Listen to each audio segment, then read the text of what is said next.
thanks. Like, hey, Scoob, did you hear Nikki Blake is hosting a Scooby-Doo panel? No. Yeah. Like on today's Scooby-Doo episode, Scooby-Doo and Shaggy meet Nikki Blake. Yeah, and a Scooby Panel. Like, we need to get this puppy started. Okay, Nikki Blake, take it away, Scooby-Doo.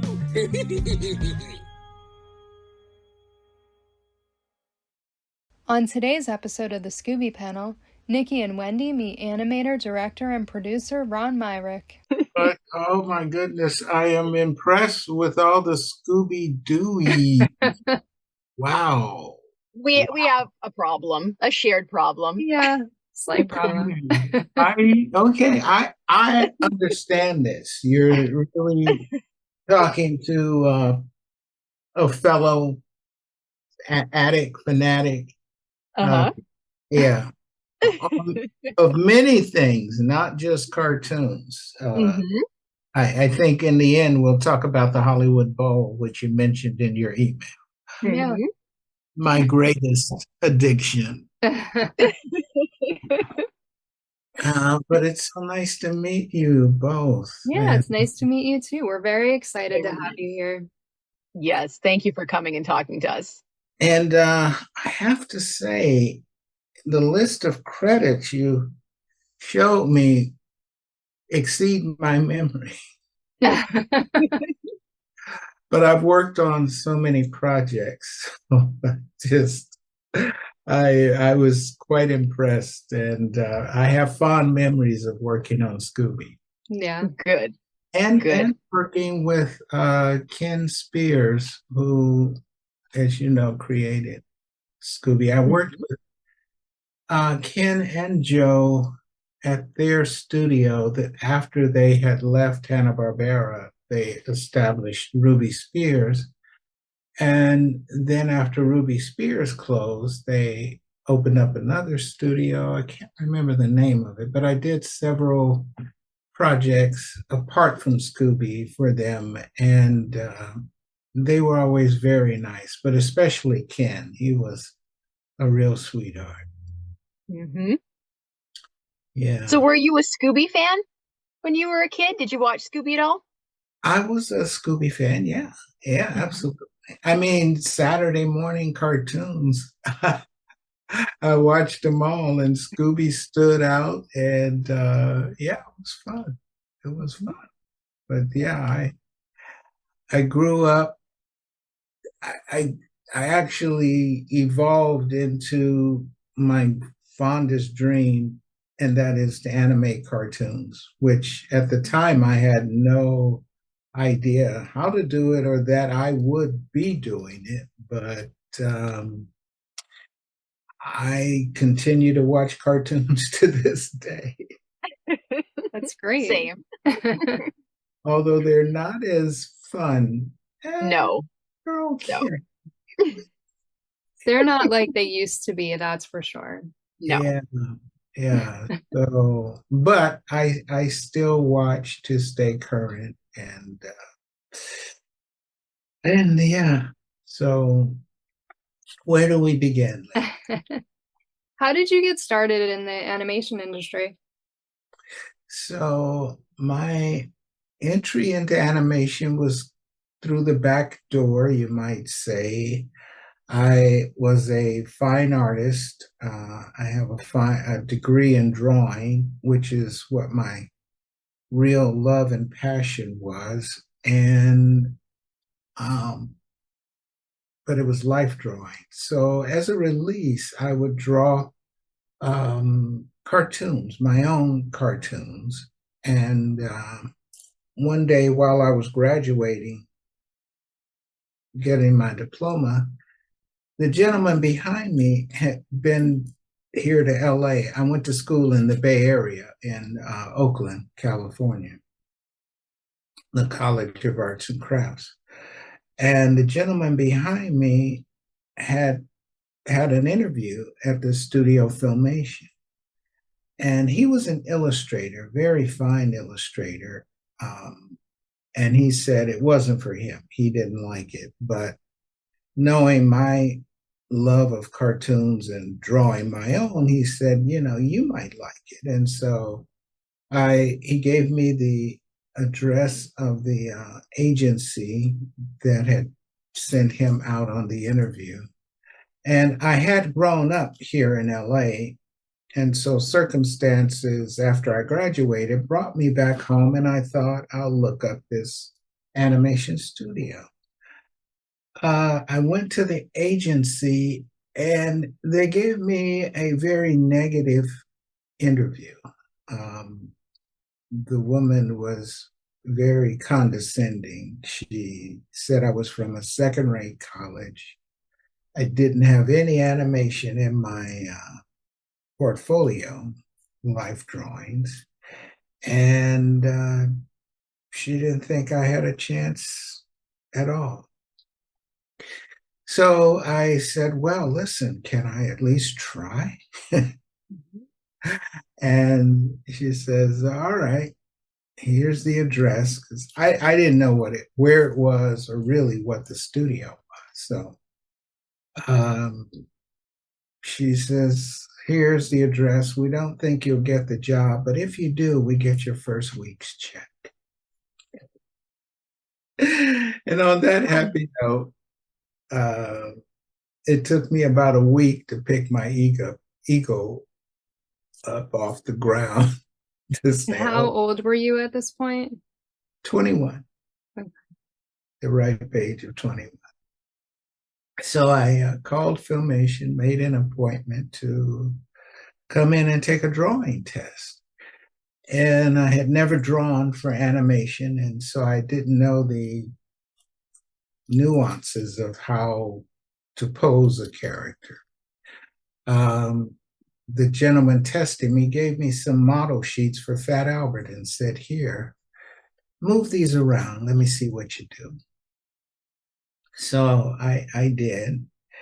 And after an hour, he came back and he looked at them and he said, these are horrible. And I thought, oh my, okay. So I was going to leave, and he kind of blocked the door and kept talking to me. And so we continued talking, and the more we talked, the more I felt my confidence rising, and that if I had an opportunity, I could do it. And so he told me they were starting an intern program to train in-betweeners. And so that's where I started. 2 weeks later, they called me in. And it took me about 2.5 weeks to really understand the idea of flipping the paper and making the cartoons move. But I loved it. Later, I looked at those same drawings that he said were horrible, and they really were. My hand was shaking like the Richter scale. I was so nervous. The line like had a jitter to it, and I thought, oh my God, these are terrible. That was my introduction at Filmation, and I started there. It's great that you didn't give up after the things that they said. So, and you had an amazing career. I mean, you've worked on so many different things. Yeah. He's no longer with us, that gentleman, but you know, animation has been more about survival than, how can I say it? Well, my resume is, again, out of survival. I never had, the longest job I've had was 6 years at one studio. You learned how to, it took me my 3rd year to figure out how to freelance and navigate from one project to another. and then to start to overlap projects so that when one ended, another began, or, you know, so that I was always working because it was seasonal work. And you worked 6 months on, 6 months off. But if you were fortunate enough to have connections to work on a commercial, I worked on a couple of features.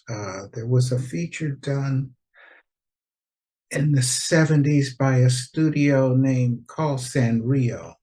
And it was going to be a rock version of something like Fantasia, but with rock groups.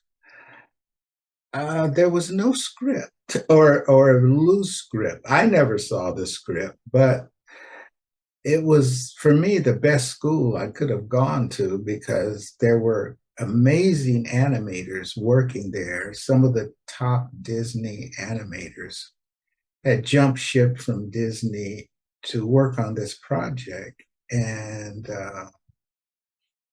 I had the privilege of looking over their shoulders and having them critique my work and just being in a creative environment. And you know, you just kind of soak up creativity and the art form. And you see how people are doing it, which is lost today. It's on their YouTube tutorials, but there's nothing like the human contact, relationships of talking to people face to face. Mm-hmm.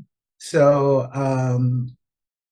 that was in my 3rd year. And when I went back to Filmation, so I would leave Filmation because, again, I get laid off, but I find jobs elsewhere. And each time I came back, I was better because I had more experience with other studios that were doing full animations. Filmation was the principal studio of limited animation, moving only the body parts of the arm or eye blink or mouth movements, which again was a good start, but I craved full animation. I wanted to make the characters move. So I often got my hand slapped for too much movement, but it was fun. And again, a learning experience. Later, the things I learned at Filmation were very helpful for me with other productions. How to reuse animation or how to set up scenes so that you could get the most economy out of a shot or a sequence. I learned a lot of that at Filmation. Am I just rambling, or is there another question? No. Oh, you're good. Not at all. We are hanging on your every word. The challenge at that time in the mid to late 70s was how the challenge for producers was how to maintain the cost of production. So the union wanted people to be paid fairly, of course, and you worked for an hourly wage, 8 hours. And then after 8 hours, you got time and a half. The studio needed footage. They needed you to pump out a certain volume of work. And so what the studio started doing was freelancing a certain amount of work out to freelancers for a flat footage rate. You would be paid, let's say, $10 a foot for animation and $8 a foot for assistant work. And you did that knowing that at the end, if you did 100 feet, you either made $1,000 or $800. But you could also supplement your income by doing that, working for other studios. So eventually I started my own company with freelance artists, and Filmation, to their detriment, but to their integrity, I would say, did not want to freelance that way. They paid people time and a half for overtime and double time on weekends. So they found out that I was working for them and was freelancing for another studio. That studio was DePatie Freely, which later became Marvel. And they fired me. And so it was quite devastating, shocking and devastating. And once again, after feeling my career is over and everything is gone, that part of me that says never, never says die, picked up the phone and called Bill Hanna, who I'd never spoken to, didn't know at all.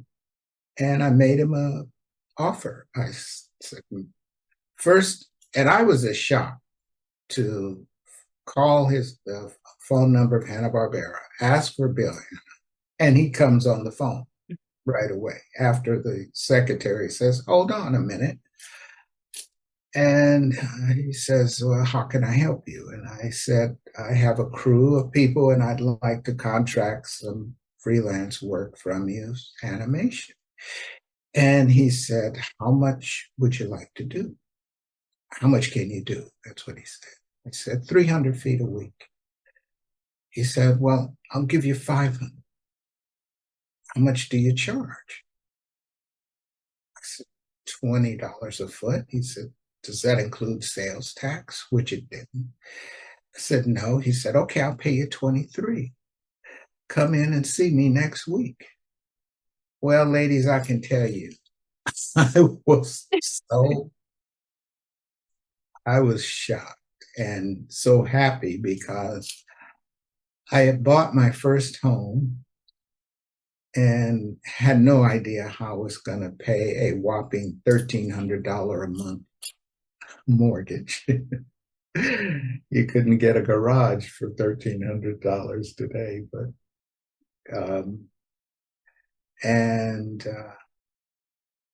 my wife wasn't working and I had 2 toddlers. And so this took my career into a whole nother stratosphere. The next week I went in to see Bill Hanna. Never having laid eyes on me, he apologized when I came in to say, I'm here to talk to you about animation. And he said, I'm sorry, I've given all the work out to, he named several of the other contractors and Ron Myrick. And I said, well, I'm Ron Myrick. me, Ron Myrick. And he kind of does a double take and he says, oh, okay. And he tells his assistant to take me downstairs to meet Jane Barbera, Joe Barbera's daughter, who I'm happy to say she and I are still friends to this day. And the two of them ran production. Joe Barbera was more of the idea executive guy dealing with the networks, but Bill Hanna and Jane Barbera were the heads of production. So for the next 3 years, I was an animator, and that's when I started animating on Scooby-Doo. Scooby-Doo, the Flintstones, the Smurfs, Happy Days. There were so many shows being done. Pac-Man. um, and so, uh, yeah. But in about 83, there was a strike, 82 or 83. And production was pretty much going out of the country. We were the start of outsourcing work. And so I had one more year there at Hanna-Barbera and they let me go. And I went on to do other shows. And as animation was drying up, you either found something else to do or got out of the business. And the something else to do was either layouts or timing, which as an animator, timing was a natural transition because with the animation, we timed out the action of the characters. So what we learned to do was how to write the timing on either the storyboard, if you were slugging the storyboard, or the exposure sheet, if you were transferring the information from the storyboard to the exposure sheets. And so that was becoming a timing director. And I did that. I did that for quite a while. It was something that just sort of flowed in and out of my ability to do things. But in the early 90s, I started directing full-on shows, becoming the lead head director of the show. And that series was the Addams Family. And I think one of your questions was, what was my favorite show to work on? Well, the Addams Family is certainly one of them. It had a fantastic cast, the writers, everything hit just right. And I wanted it to be its own show, to be a Hanna-Barbera show, but not to look like a cookie cutter stamp out of a Hanna-Barbera show. So I wouldn't have any sound effects that were in the Flintstones or any other Hanna-Barbera cartoons. I wanted it to sound like its own series. And the music wasn't wall-to-wall music. It supported the acting. The cast was incredible, with John Aston as Gomez and Nancy Lanari as Morticia. Carol Channing played Granny. Rip Taylor was Uncle Fester. And Debbie Derryberry was Wednesday. Jeannie Elias was Pugsley. And Jim Cummings was Lurch. And those actors were just amazing. Rob Paulson was there was a next door neighbor that were the foibles of the Addams. They hated the Addams family. And Richard Beals, I think he was in his 70s at that time.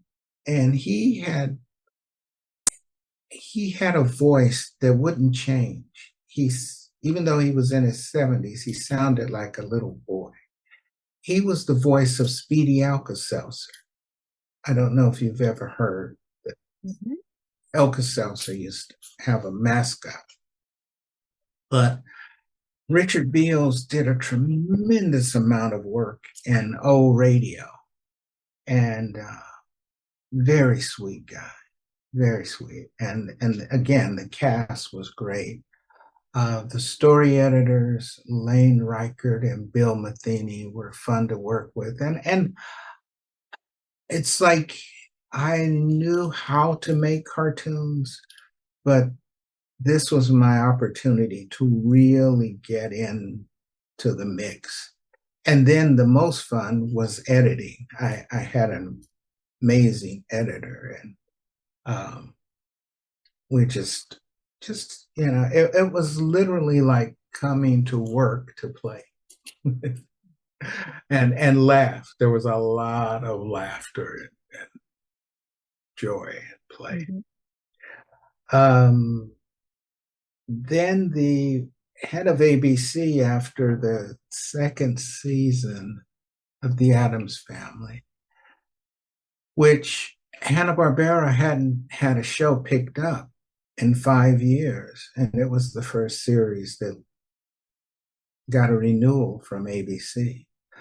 One night she took me out to dinner and said, "I'm not going to renew the Addams Family," which broke my heart. But she said, "I want to continue working with you. So would you move over to the studio DIC and direct Sonic the Hedgehog, the second season for Sonic the Hedgehog?" Well, I saw it as an opportunity to work directly with the network, since that's where the work came from, and the green light. So I went to DIC, and it was quite different. It was sort of like going from a studio that greeted you with a warm hug to walking into combat. DIC was a bare bones, no nonsense studio that everything rested on you as the director. Hanna-Barbera had a department heads, and the directors, we would work with those department heads. They would set up our crew, and everything went very smooth. If you had a problem, you went to the department head. Now at DIC, I'm hiring everyone, the character designers, background designers, the painters, everyone except the voice actors, which on a renewed show, they were already hired. And that was a great cast as well. A number of the people on the Addams Family cast were part of Sonic the Hedgehog. And so you got to learn the different communities of voice actors and artists of different sorts. And again, there was more of a feeling of camaraderie among the studios. Now, there was always Disney that was up here in the heights of the clouds, but Disney TV, and I did a lot of work for Disney TV, a lot of freelance work. Disney TV was more on the level of the average Saturday morning show. And they didn't have the same, there was still the badge of honor of working for Disney, but there wasn't the budgets and the time and all of the things that a feature would require. But I was at DIC for, I think, 2 years, where I did Sonic the Hedgehog, and then Street Sharks, and Siegfried and Roy, the magicians in Las Vegas. And then networks started acquiring animation studios. I think the FCC allowed studios to create their own content. Prior to that, networks had to buy their content from producers. Once they were able to own it, own the studio and create their own content, then Disney bought DIC, and then, I'm sorry, ABC partnered with DIC. Then Disney bought ABC, unknowingly purchasing DIC. Had no idea they bought another animation studio. But in the meantime, I was approached by Saban Entertainment that did the Power Rangers. And they had a deal with Marvel to do the Marvel and the X-Men series. They were working on X-Men, and later they would do the Avengers, the Silver Surfer, Spider-Man. So I moved over to Saban, and that's the longest job I had, 6 years. Traveled the world. I did a number of projects that would never be seen here in America, but were great to work on. One series that stands out was called DICTS.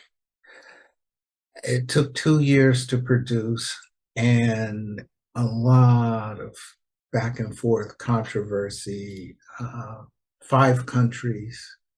We did the scripts here in the USA. The storyboards were done in France. The animation was done in Japan and Korea, and the voice recordings in Toronto.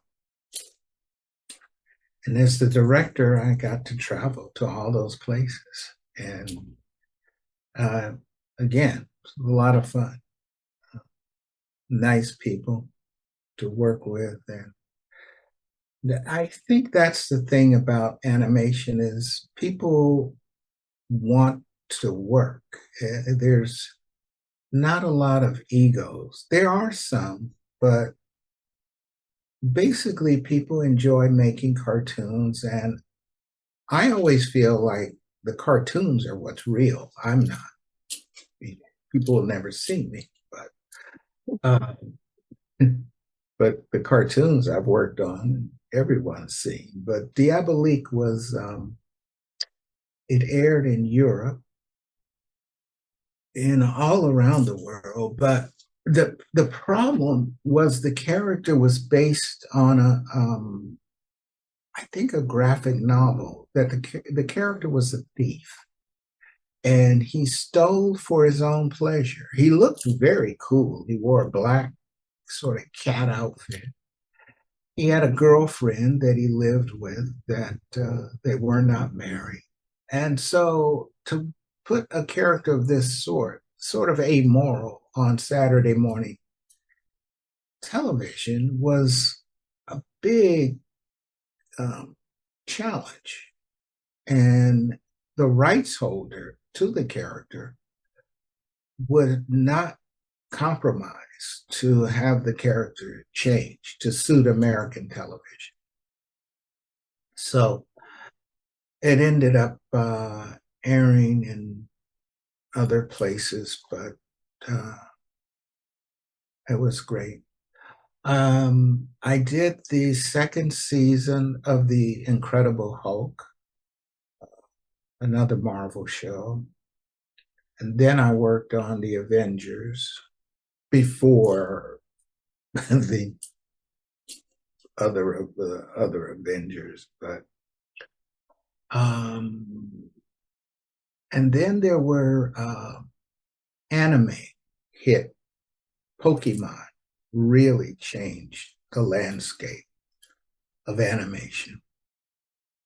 And Haim Saban, very amazing, successful businessman, had the opportunity to buy Pokemon and turned it down and was so upset with himself that he purchased all kind of different anime shows and shut down original programs that we had in production. That was unfortunate, but then my job became reinventing, recutting, revoicing anime shows until I got a call from Warner Brothers to move over there and direct the series Ozzy and Drix, which was based on the movie Osmosis Jones that Bill Murray was in. And that was a lot of fun. That again was, well, it was initially challenging, but I made it fun.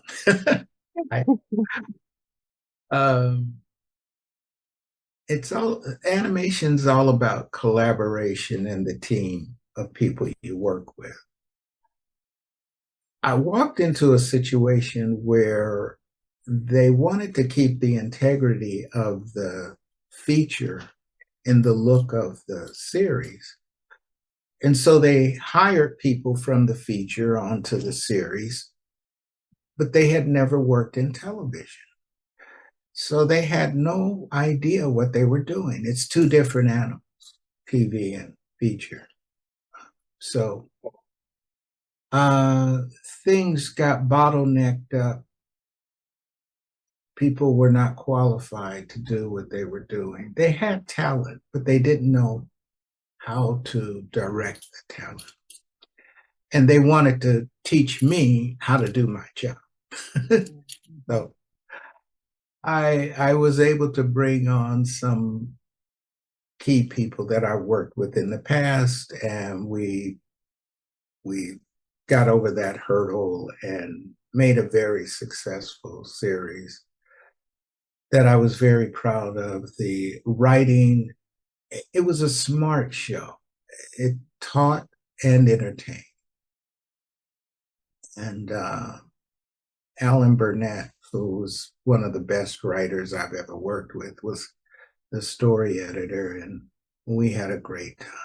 Great cast. Again, everything hit just right.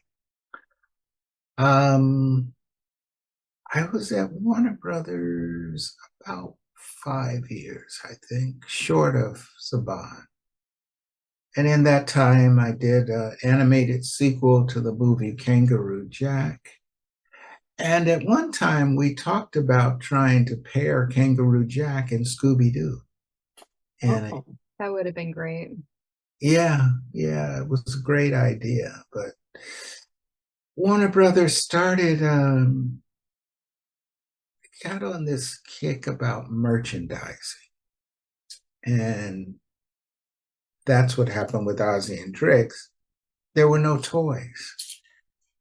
And so the studio shut it down, and they went on this big kick about toys. After Kangaroo Jack, I worked on Baby Looney Tunes. That was cute, very cute. And got to work with June Foray, classic voice actress, you know who she is. Mm-hmm. And the voices were done in Vancouver. Talented group of voice actors there. The last show I worked for at Warner Brothers before 2019 was Lunatics Unleashed, which was greenlit before it was properly developed. And we squeezed out 2 seasons, but it was very challenging. Making the Looney Tune characters superheroes, not a bad idea, but we couldn't figure out the balance of comedy and action and the things that an action adventure show demand, as well as the characters were always in 6-minute cartoons. Now we're in a half-hour format. And so by the second season, we started figuring it out, but the regime at Warner Brothers changed. And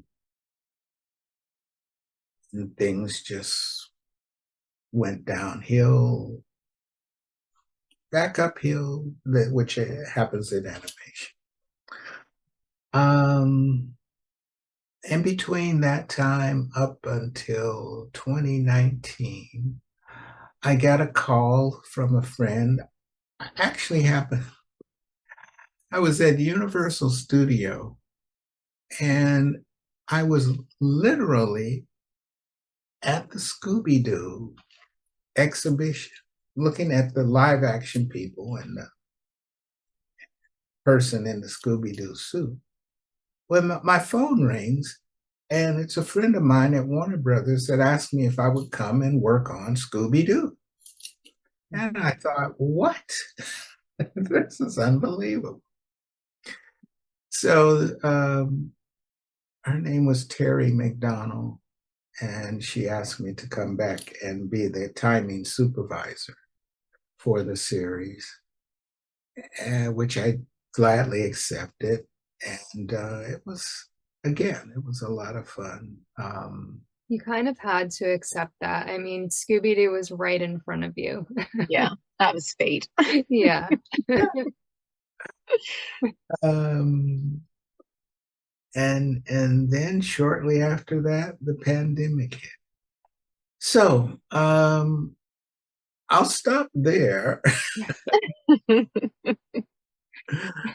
I mean, there have been other projects and other things, quite a few other things. Well, I'll tell you about a few of the latest things I've done. A friend of mine called me from another studio, and they were doing a series called How to Be a Tyrant. It airs on Netflix. And it's a carbon copy of what we're seeing, it was almost prophetic for what we're seeing acted out in Washington today. And even at the time we were doing it and the election was going on, we were seeing how the candidate of choice was following this playbook unbeknownst to him, but there are certain things that dictators do and have done in the past that are unfolding right in front of our eyes. We featured 6 dictators from the 20th century: Adolf Hitler, Muammar Gaddafi, Idi Amin, Saddam Hussein, Sung Young Moon or Kim, one of them. And it'll come to me. At any rate, it's more of a documentary. What I did was directed the animated interstitials in between the talking heads and live action footage. And I did 2 other series in the same vein: How to Be a Cult Leader and How to Be a Mob Boss. Al Capone, John Gotti, and a whole bunch of other really nasty, mean people. Not fun, but interesting. I directed a movie for Mattel, Barbie. Barbie becomes a mermaid. It's called Mermaid. A friend of mine called me up and said, Ron, they're doing a Barbie movie and they don't have a director.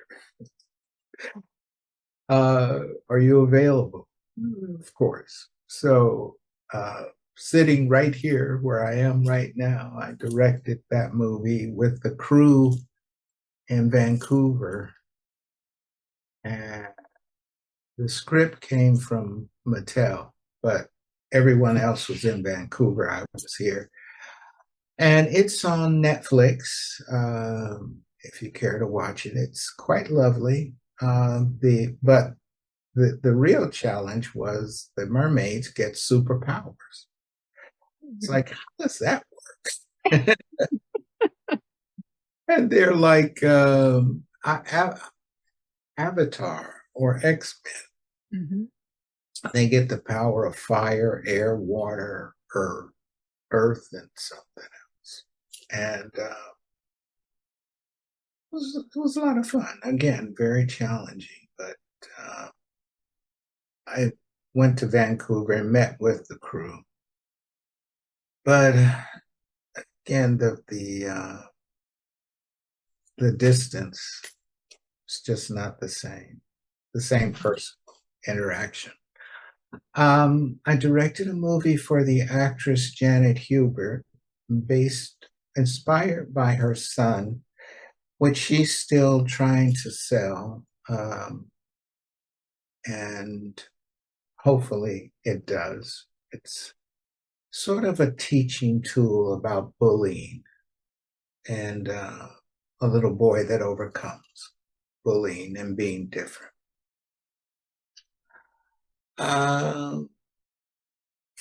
And currently I have 4 projects in development that are possibly, maybe, hopefully going to get off the ground. We'll hope that they do. Yeah, that brings you up to today. And actually one of them I was working on, which is what I got into, that creative zone of drawing and creating, and time just flew by. Well, that's good when time flies by because you're having a nice time. That's always better than when it drags on because you're not. but I had a commitment to be here, so thank you both for hanging out. Because I was like, oh my God. No, we're excited to have you here and to talk to you. So this is great. Absolutely. Who were my mentors? That's a good question. My mentors were all of the veteran animators who came before me. Some of them, so I was really young, in my 20s, and I didn't study animation. So I didn't study animation in school. So everything I know, I've learned on the job or by trial and error. But watching the seasoned veteran animators work, and I was a sponge. I would just go wherever animation was being done. I took classes at the union, attended seminars. I was just soaking it in, and I would say, those guys were my mentors, whether they knew it or not. But I learned so much at their feet. And I could even say Bill Hanna and Jane Barbera were mentors as well. If I were to name 2 specifically. But yeah. I'm just curious your thoughts on how do you think the newer people that are coming into animation are learning everything that they need to know? Because like you said, a lot of what you learned on the job. You learned it from the people that came before you. But now it seems like a lot of people are working from home, so they don't have that interaction. So how would the newer people benefit from all of the knowledge that you and everyone else had going through? Well, things are quite different now. First of all, I have to say, artists today are incredible.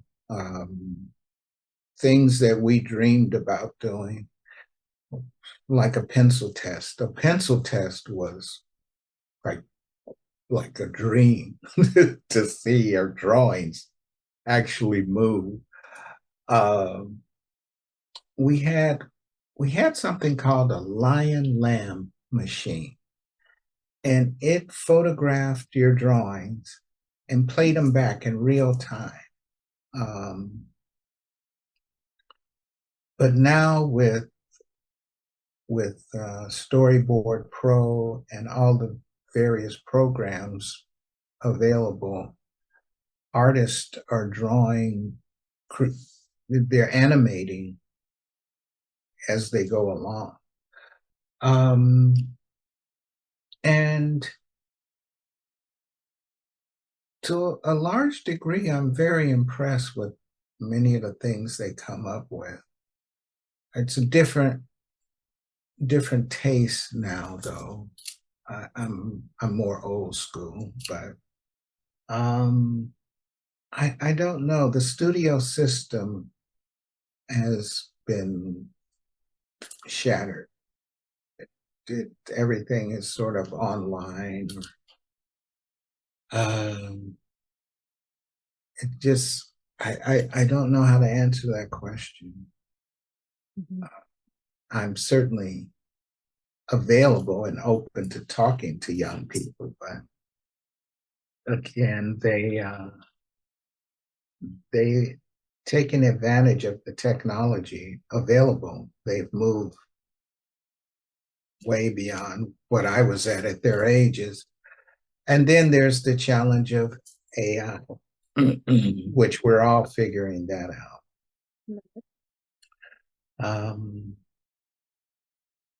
Yeah. So Do you think that animation has lost any of its charm or certain qualities that it had when you were doing everything traditionally by hand, as opposed to now where everything is digital? Because when I watch something classic where I know that someone hand painted it with paints, I understand with digital, you are still technically hand painting it, but that computer element does give it a very particular look and feel. And it is a different skill set for sure. But to me, I find that the newer stuff, it's lacking something more human, even though it's still humans doing it. And I'm curious if you feel that way as well. I agree. I feel the same way. In fact, sort of to jump ahead, in 2 weeks, I'm going to the Hollywood Bowl, to the Warner Brothers night, to see the old classic Warner Brothers cartoons played by the orchestra playing the score. Yeah, it really felt like the old cartoons reflected the personality of the animators and the directors. And there was a certain style that it's lost. It's hit and miss, but it's not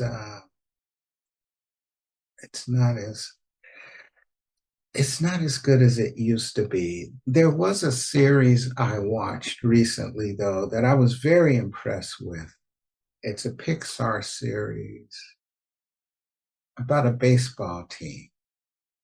If you have Disney Plus, it's the cutest thing.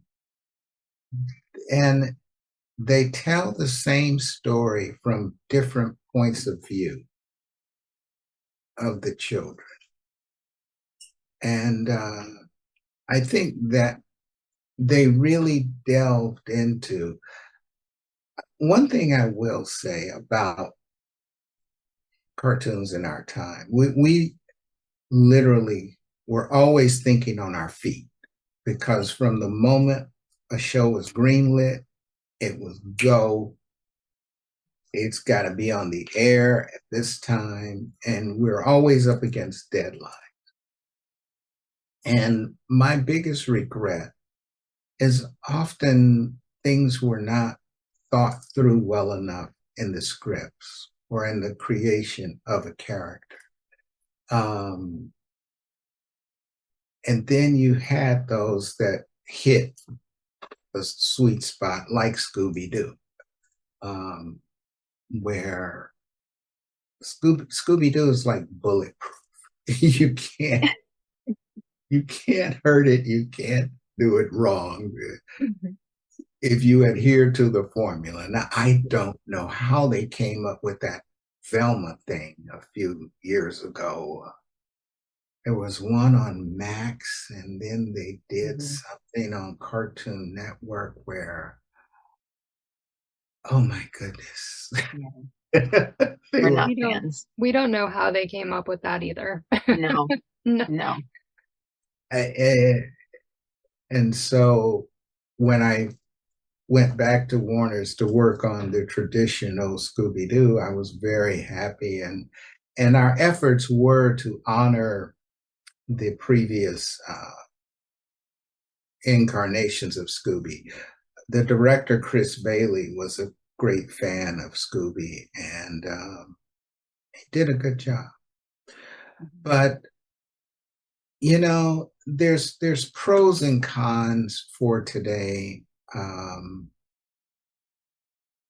And sometimes, but overall, I do feel that the personal touch and heart and soul is not as great as it once was. You worked in several animation roles like animator, timing director, and also directed and produced shows. Did you prefer one role over another? Honestly, they were all the same. It was just switching the title, except timing director was specifically timing. But as far as directing and producing, they were just sort of who was filling out the credits. But as far as responsibilities and vision and direction, my job was the same, doing both. How typical was it in any of those roles for someone to only work on one or a small handful of episodes on a show? For example, you have one episode listed for the Batman animated series, one episode of DuckTales, 5 episodes of Captain Planet. Is that something that you requested to work on the show, or the jobs just popped up and they were offered to you? How does that work? Well, actually, it's whoever's filling out that credit list, because I worked on more than one episode of those series, but they just credited me with one episode. Really, the way it worked is if you were hired onto a show, you wrote it out until all the episodes were done, or depending on how the work was distributed. But you didn't choose to work on a particular episode. You worked on what you were given. DuckTales, I can remember working on several of those, as well as, oh gosh, that was Disney TV, and I worked on a lot of their shows. So I don't know how many are listed in my credits. That's why it's kind of embarrassing for me. I start to look at my credits and I think I don't know who that person is. How much work was done by one person, but so I tend not to look back. But I love these interviews because often you've done research and tell me what I've done, and then I go, oh. But I had a friend who was She was actually the timing supervisor at Disney. Her name was Marlene May. She's passed on, and she actually taught a whole generation of timers the art of timing. We did it her way, and her way was the best way for years. And through her, I worked on any number of shows, more than I could think of. Ed, and Eddie. I was a timing director on that. It's the Wuzzles, Chip and Dale. Oh gosh, so many. Darkwing Duck. Yeah. What are some of the highlights of your career? Well, again, the Addams Family I would consider a real high point. Along with Warner Brothers, working there.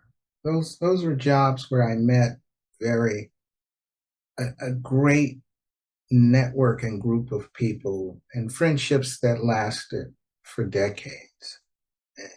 And yeah, I would say those are two of the biggest highlights of my career. Well, before we transition into some more Scooby specific questions, I just wanted to say that Baby Looney Tunes, I was already a teenager when that came out, but I loved that series so much because in every way, shape, and form, it was perfection. I don't know exactly what it was about it, but everything worked, and it had the most beautiful background art. The character designs were so cute, and it was just so wholesome and enjoyable that even as a teenager, I couldn't get enough of it. And in 2006, it was nominated for a Daytime Emmy, Outstanding Children's Animated Program. I don't know how it didn't win, but I just wanted to say that since you had a hand in that, thank you for creating what I think is quite possibly top 10, at least, if not top 5, I think, greatest animated programs of all time. Oh, my goodness. Thank you. Thank you so much. It was beautiful. Yeah. Well, it was, again, so much fun. And I would always try to add something to enhance a show that I worked on, not necessarily change it, but just to kick it up a notch or two visually, and something that an audience member may not notice, but I would notice it. And but again, it's important to keep the integrity of the characters and all of that. But Baby Looney Tunes was a lot of fun. In fact, I think I was working on Baby Looney Tunes when they told me they wanted me to do Lunatics Unleashed. Little bit of a departure there. Quite a bit of departure.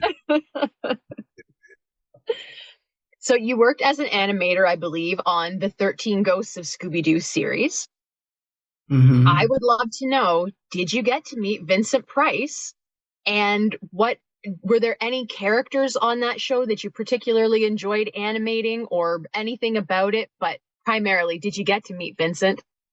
No, as animators, again, everything was separate. And so actually, that's what was fun about becoming the director, because I did meet everybody and work with everyone.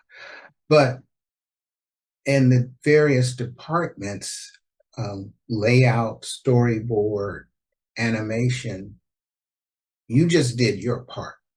And you got a cassette tape of the lines to listen to.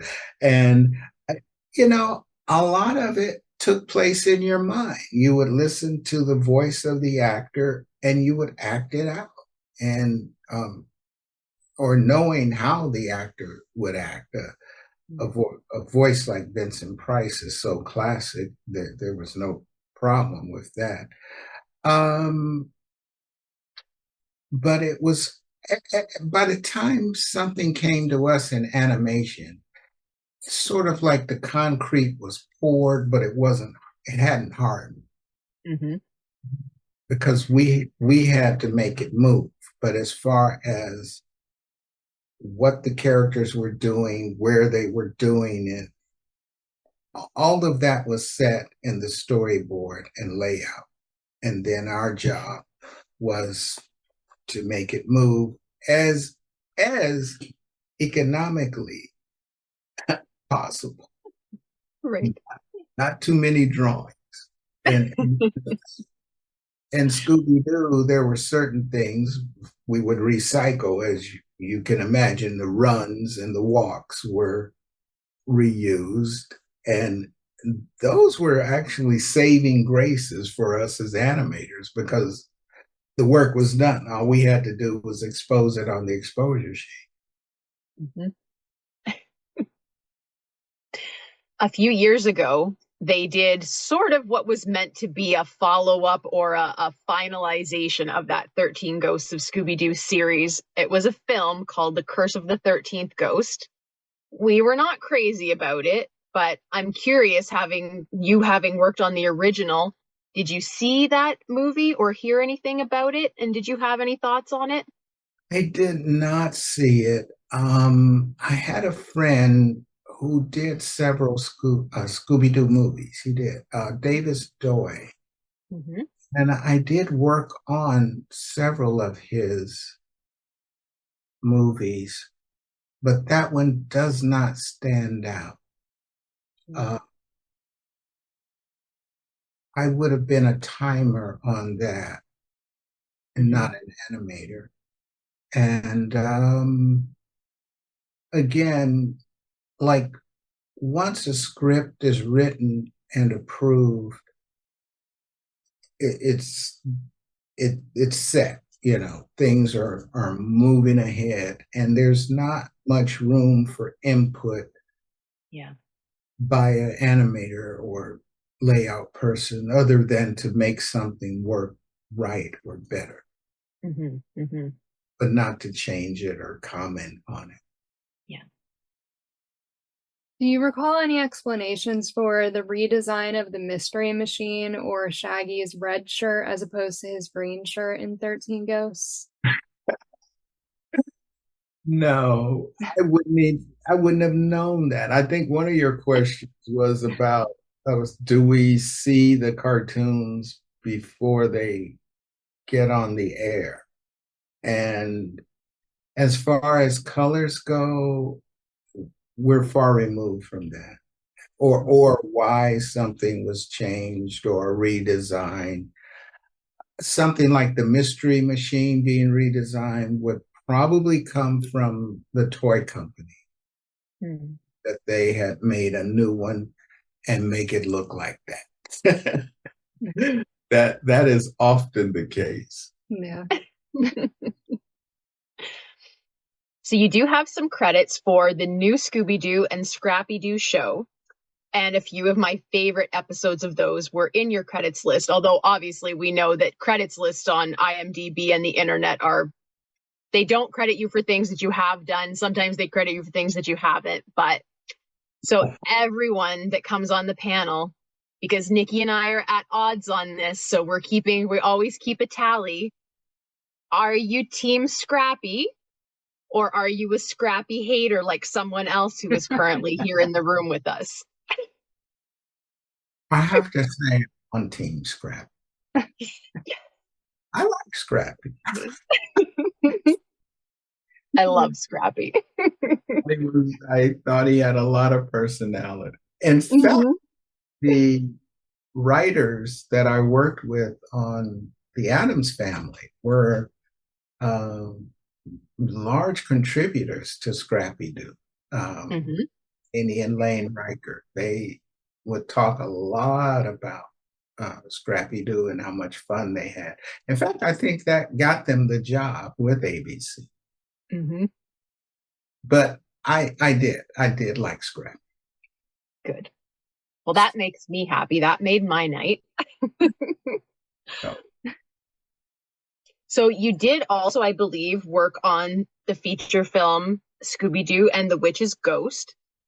Did you have any opportunity to get any of the promotional items that were offered for any of the films that you would have worked on, or anything with Scooby, really? Was that ever offered to you?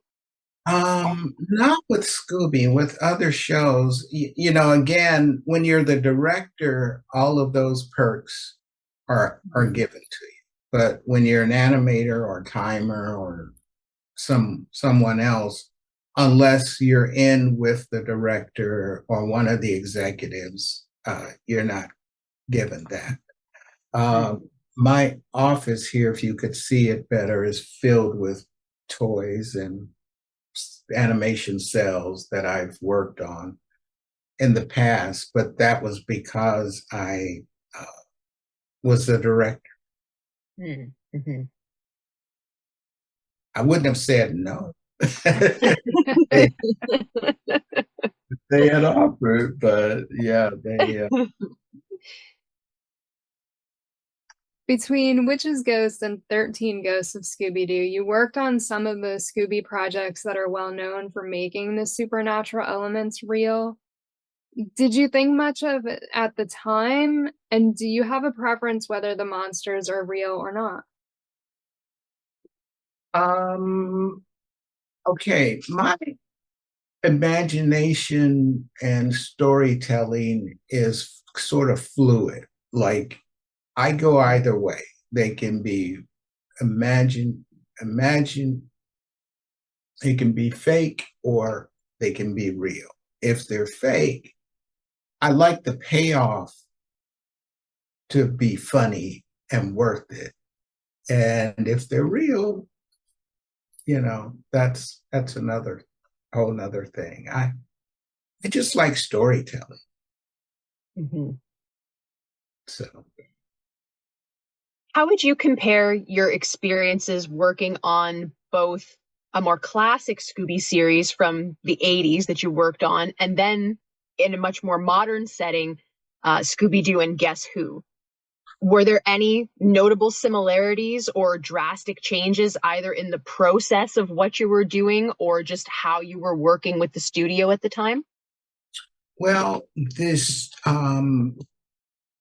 the ones that we animated, again, the mandate was to keep the drawing count down. And the more recent one, which was animated overseas, there was a lot more animation and motion in it.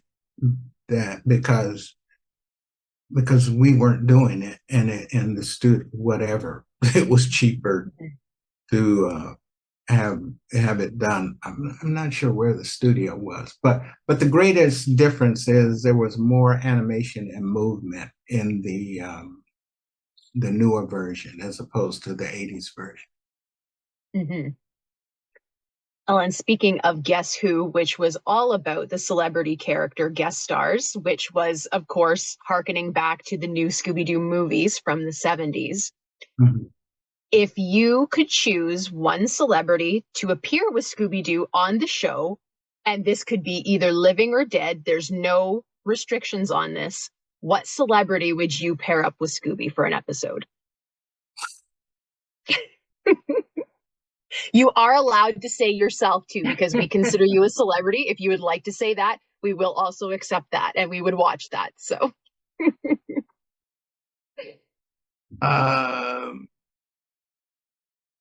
It's gonna sound really crazy.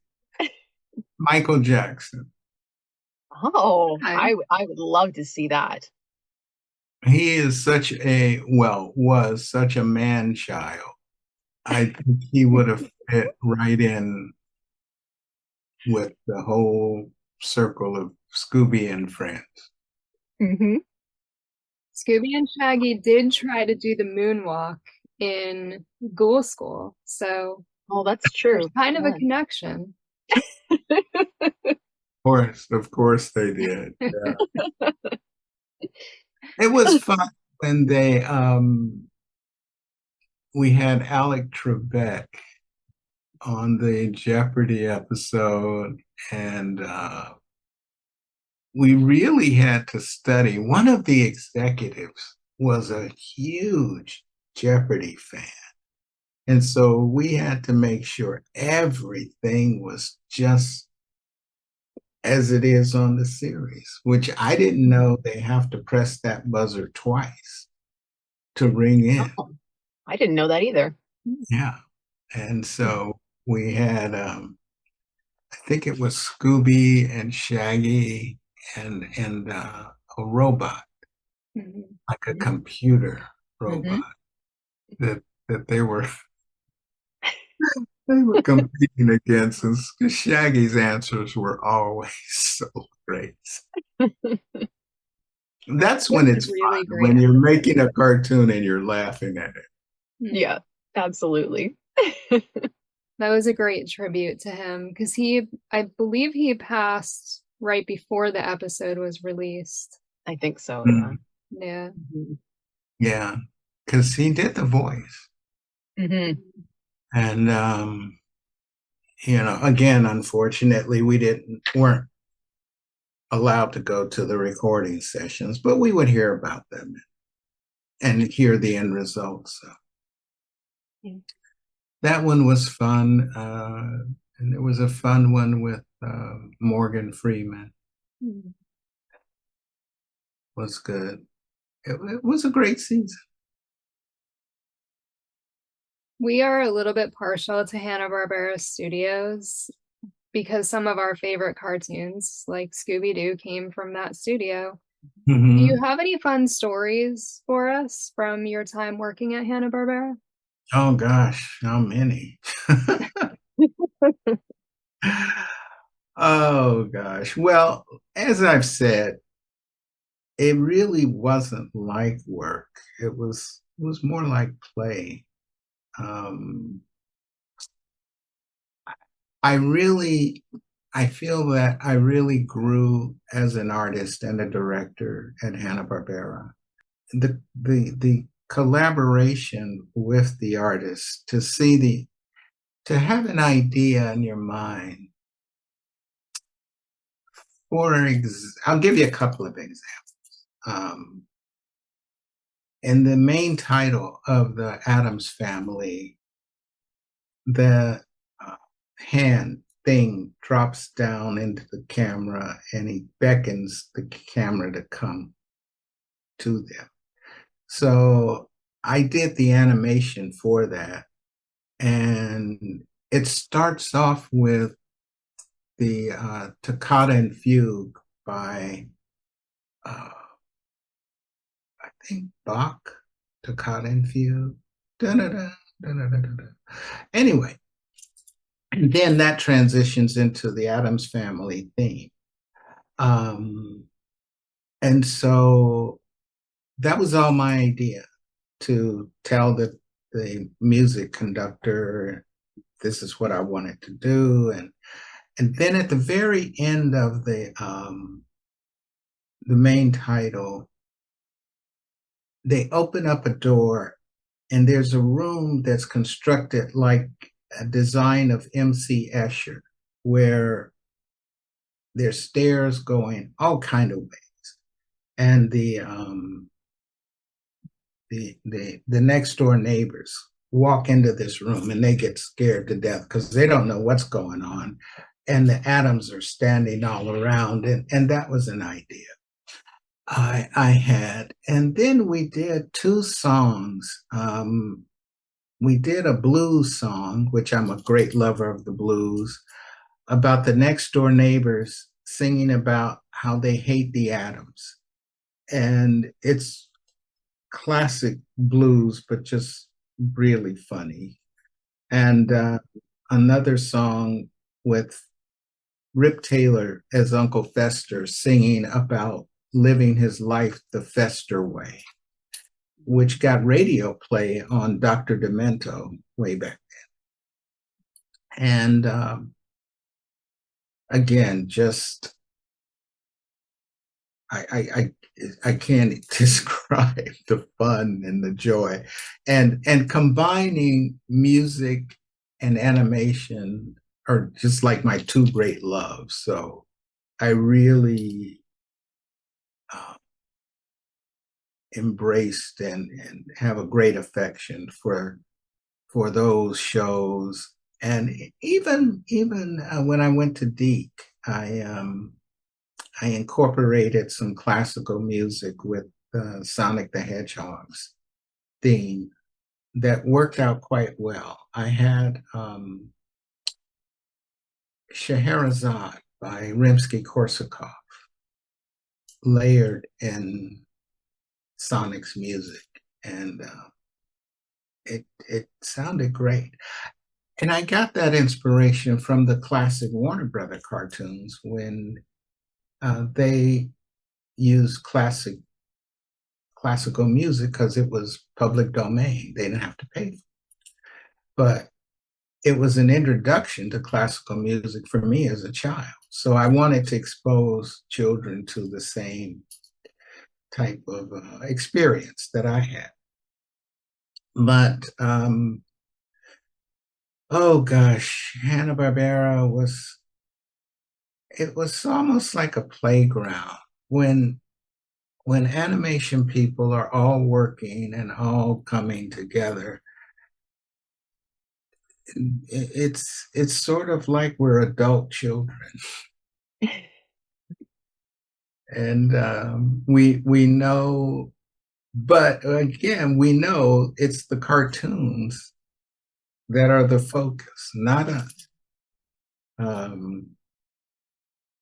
And seeing so many great cartoons come out of Hanna-Barbera, it's been a real joy, it's hard to describe, but a real experience in my life. Parties we had, just, yeah. Does that make sense? Yeah. Absolutely. So Bob Nestler, who we've interviewed before, we love him. We still both talk to him. Mm-hmm. He said that you have some other interests outside of animation, such as the Playboy Jazz Festivals and the Hollywood Bowl. Can you tell us more about what those are? Where are you guys? You're not here in LA? I'm in Pennsylvania. Yeah. And I'm in Northern Ontario, Canada. Yeah. Oh. Well, the Hollywood Bowl is an outdoor venue. It's an amphitheater. Only during the summer do they play music. They play music as classical, pop, jazz, and even movies. For example, this past Friday, I saw the movie with John Travolta and Olivia Newton-John, Grease. And they'll do a tribute to John Williams. And, as I mentioned, on July 12th, they're having a tribute to the Warner Brother cartoons. And they'll play, probably most notably, they have two, I'm sure they're going to play, as What's Opera Doc, which is the one that it was a Wagner. It's part like the Ring cycle. And Bugs Bunny dies at the end of it, but then he lifts his head and says, it's an opera. Somebody's got to die. And then the one when Bugs Bunny destroys, so the Hollywood Bowl has a big shell. It's looks like a seashell. And there have been different configurations of it, but the basic shape is always the same. Well, in this one particular cartoon, Bugs Bunny destroys it, and it's so funny. And they'll play movies there. Star Wars, they're going to play Jurassic Park this year. There'll be Broadway shows. They're have played Jesus Christ Superstar. Oh gosh, it's my happy place. That's what my word for it is. When I go there, I can release all my anxieties and problems and get wrapped up in the music. In fact, when I was working, I typically always have music on of any kind. I like all kinds of music, but the Hollywood Bowl, it's fantastic. And live music, especially, I especially like. Unfortunately, again, synthesizers and computers are becoming a detriment to live music. So whatever I can do to support and promote keeping music live, I'm there. Yeah.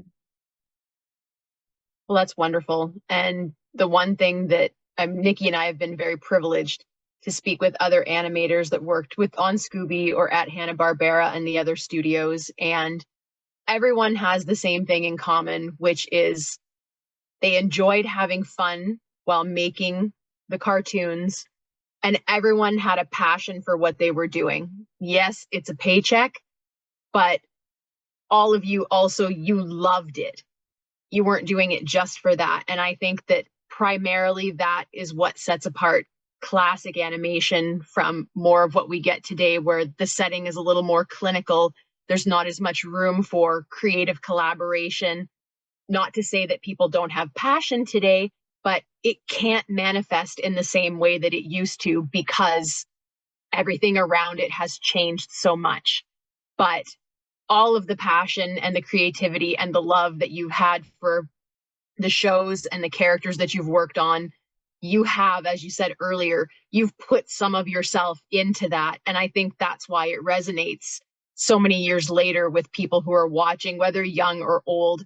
And we can feel the passion, we can see the passion. And I think that that's what makes those cartoons above and beyond anything that I think we'll potentially ever see again, if I can say that. And we can enjoy watching, even though we didn't watch you enjoy what you were doing, in watching it back, it's clear that you enjoyed it. So we get to enjoy that you enjoyed it, and now we're enjoying it too. And I hope that you know what an impact you have had on so many people. I grew up with all of these cartoons. They're what made me want to be an artist. And what do Watching you Scooby, do? Are you an artist? I'm a commissioned artist. I do fine art paintings, and I do a little bit of Scooby fan art too, because it's popular with my friends and stuff. And it is a lot of fun to do that. But all of that played a role in making me the person that I am. Nikki and I, we often talk about too, not just with Scooby, but obviously Scooby is our focus, but how those classic cartoons like Scooby, it wasn't just about making a cartoon. In the writing and the directing and the producing and the animation, there was thought behind the fact that children are going to be consuming this, and the life lessons that we can take away from something as silly as a Scooby-Doo cartoon, and how all of those characters, they're the epitome of morally sound characters to me, without pushing anything on anybody. And it's something that everyone can relate to. And just the idea behind the Scooby Gang, they're doing what they want to do. And then there's someone in trouble, and it's not even a question. It's like, okay, well, we're going to help you. And how that is something that I think is very important for everyone, not just children, but to especially expose little kids when they're at their most influential, and to give them those positive role models in the form of entertainment that they want to sit and enjoy. And as adults now, we still look back on those cartoons and remember, how would the Scooby Gang react in this situation? how would I want someone to treat me if I was doing this or that, or I found myself here or there. And so all of you that have worked on those, you have helped raise us, and you continue to help make us better people just from what you worked on and how you put those positive qualities from yourself into all of what you did. And so for that, thank you so much. I hope that you know that you are very beloved, even if people are not familiar with your name, or they might not recognize you on the street because you had the hidden job of being the animator, so you're not up on the screen. But please know that there are plenty of us out there that we do know who you are. But even the ones who don't know you by name, you had an impact in their life, and you will continue to, as long as the cartoons get played, which is the one positive of technology today, which is we can go back and we can revisit them over and over again, share them with the new generation. And so we just love you so much, and thank you for all that you have done for this industry. I have two questions. How did you two find each other? On Twitter.